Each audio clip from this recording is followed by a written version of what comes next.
Pinocchio's Great Adventure. Once upon a time in a cozy little village, there lived a kind old carpenter named Geppetto. One day, while whittling a piece of wood, he noticed something magical. The wooden block began to wiggle. With a few gentle taps, Geppetto carved it into a charming puppet named Pinocchio. As soon as Pinocchio was finished, something extraordinary happened. The puppet blinked his wooden eyes and said, "Hello, Geppetto." The old man could hardly believe his eyes. "You can talk!" he exclaimed, filled with joy. Geppetto loved Pinocchio like a son and wished more than anything that he could be a real boy. That night, after Geppetto tucked Pinocchio into bed, a kind fairy appeared. She waved her wand and said, "Pinocchio, if you prove yourself brave, honest, and unselfish, you will become a real boy." With a twinkle, she disappeared, leaving Pinocchio with a heart full of hope. The next morning, Pinocchio was eager to explore the world. He wanted to learn and make Geppetto proud. But as he walked through the village, he met a mischievous cat named Figaro and a sly fox named Gideon. "Come with us.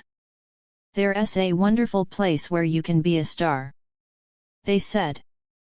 Pinocchio was excited and thought, what could be better than being a star? He followed them, but as they walked, he remembered Geppetto's words about being brave and honest.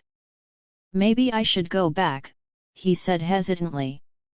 Just then, he heard a voice in his head. "Don't be silly. Think of all the fun you'll have." Figaro and Gideon encouraged him. Torn between fun and his promise to Geppetto, Pinocchio decided to go home. When he returned, Geppetto was waiting, looking worried. "I was so worried about you, Pinocchio," he said, pulling him into a warm embrace.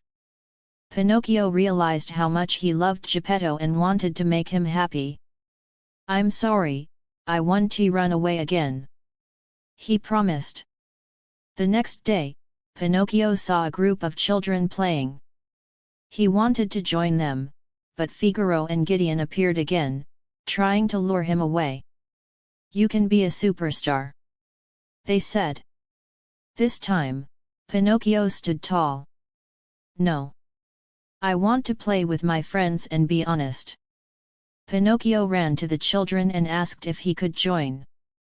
They welcomed him with open arms, and they all played together, laughing and having fun.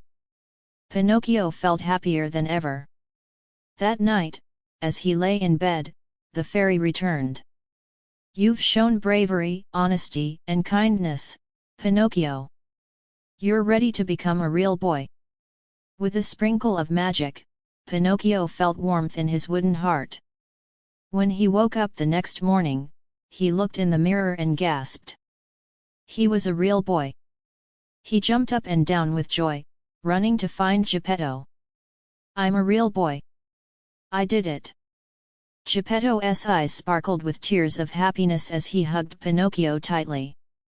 "You made me so proud!" he exclaimed.